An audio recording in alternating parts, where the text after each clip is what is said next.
dipersembahkan oleh pemirsa. Anda masih dalam 60 Minutes with Nike Widiawati. Bu Nike, ini kita masih mendalami soal kilang ini. Nanti kalau semua produksi yang menuju 1 juta ini, itu akan 100% diolah di kilang minyak dalam negeri? Iya, karena kan kalau hari ini saja kita demand BBM ini kan sudah lebih dari 1 juta. Jadi kedepannya ya ketika crude production-nya nasional adalah 1 juta, ini semuanya akan diproduksi dalam negeri, Bang Primus. Iya. Karena selain untuk BBM, karena nanti kita mengembangkan kilang sekarang kan juga diintegrasikan dengan petrochemical, dan kita melihat potensi pengembangan pasar atau demand petrochemical ini sangat besar. Hari ini 70%, 80% beberapa produk petrochemical kita ini masih import.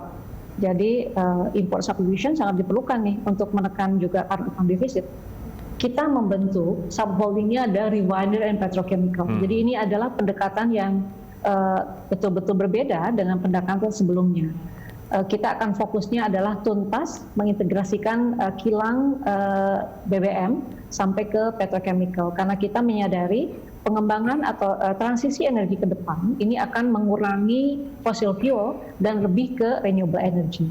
Oleh karena itu kita pun kemudian melihat petrochemical menjadi salah satu line bisnis yang akan dikembangkan oleh Pertamina. Nah, salah satunya kita melihat saat pandemi COVID, peluang yang kita lihat adalah untuk pharmaceutical. Jadi di kilang Cilacap kita melihat ada salah satu bahan baku obat-obatan yang kemudian sekarang kita akan kembangkan bersama dengan Kimia Farma sebagai bahan baku obat, dan kedepannya banyak lagi specialty product dari petrochemical yang akan kita kembangkan, dan itu akan memperkaya hilirisasi, industrialisasi yang akan dikembangkan di Indonesia dari produk-produk petrochemical yang diproduksi oleh Pertamina.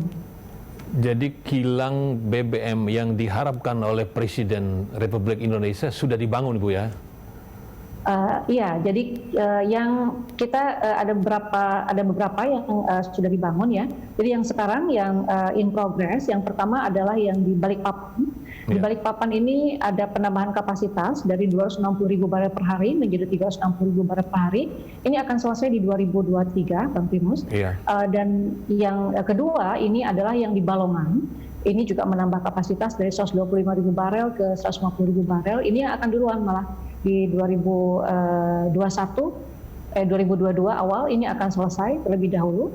Kemudian nanti di 2022 juga ini akan selesai yang di revamping aromatik yang di TPPI, menambah kapasitas 30%, sehingga nanti ini juga bisa menurunkan import dari produk aromatik ya yang selama ini diimport. Dan kemudian Cilacap, nah sebagian yang besar yang lainnya ini adalah kita lakukan revamping, memperbaiki konfigurasi dari kilang-kilang kita yang teknologinya lama ini, sehingga nanti bisa meningkatkan efisiensi dari kilang-kilang yang ada, dan juga produknya nih, kalau yang sekarang kan sebagian besar masih standarnya adalah Euro 2, nantinya akan menjadi Euro 4 dan Euro 5, jadi udah standarnya udah bagus sekali untuk lingkungan.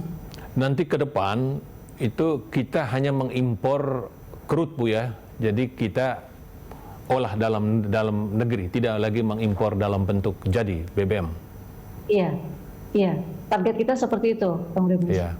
Nah, bagaimana dengan BBG? Kita kan masih impor besar sekali yang LPG ya, mengimpor.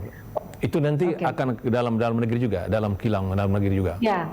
Jadi kalau LPG itu sekarang produk dari dalam negeri memang belum banyak ya. Jadi dari kebutuhan LPG itu 20% diproduksi dalam negeri, dan sekitar 20-30% ya, dan 70% ini masih impor. Kenapa? Karena jenis gas kita ini jadi kan kalau yang diproduksi jadi LPG itu adalah yang rich gasnya itu ya, C3 C4.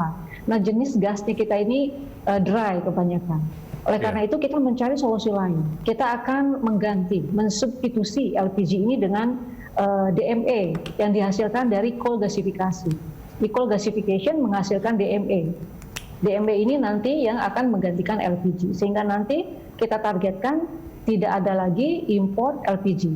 Kita kemarin sebagai hadiah ulang tahun nih, baru saja tanda tangan 5 kerjasama dengan nanti produser DME, sehingga kita harapkan nanti di tahun 2023-2024 ini sudah menghasilkan 5,2 juta DME untuk menggantikan import LPG yang selama ini dilakukan oleh kita. Ya, baik Bu, kita sekarang bergeser ke hilir Bu. Ini tugas besar Pertamina adalah melayani kebutuhan BBM dan gas buat masyarakat. Nah ini bagaimana dengan BBM satu harga dan kemudian Petrasop ya untuk melayani masyarakat yang jauh yang susah untuk dibangun itu SPBU. Silakan Bu. Ya, Bang Primus. Jadi ini kan amanah di dalam Undang-Undang Energi. Selain ketersediaan, kita juga harus bisa menjamin accessibility. Jadi Indonesia nih yang luar biasa ya, dengan 17.000 pulau, tantangannya adalah di distribusi seperti disampaikan. Oleh karena itu kita mempunyai program dari pemerintah ini BBM satu harga. BBM satu harga ini kan menjual BBM yang PSO ya, BBM subsidi. Jadi hari ini kita sudah membangun di 243 lokasi, Bang Primus. 243 ya? Ya, Pertamina sendiri kemudian kita punya program juga yang namanya One Village, One Outlet yang Pertashop itu, Bang Primus.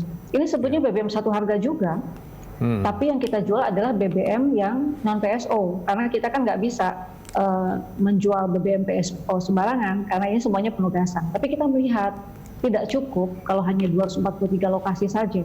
Banyak daerah-daerah lain yang kemudian masih sulit mendapatkan BBM, even BBM yang non subsidi. Mereka masih harus jalan puluhan kilo gitu ke SPBU terdekat. Oleh karena itu kita kemudian mendorong program Pertashop ini.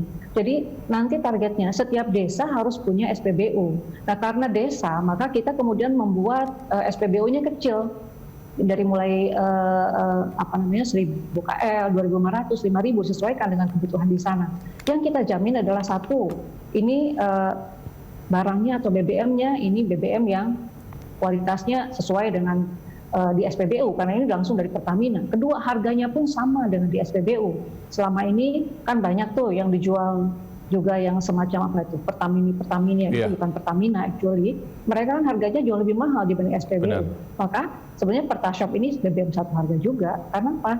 Karena harganya sama dengan di SPBU, tetapi lebih dekat ke masyarakat. Jadi sampai hari ini sudah lebih dari 1.000 Pertashop yang sudah beroperasi dan akhir tahun ini kita optimis ini akan lebih banyak lagi dan targetnya kita inginnya nih semua desa akan ada Pertashop. Kita kerjasama dengan Kementerian Desa, kita kerjasama juga dengan Kementerian Dalam Negeri, dan kita membuka dengan pihak swasta untuk kerjasama.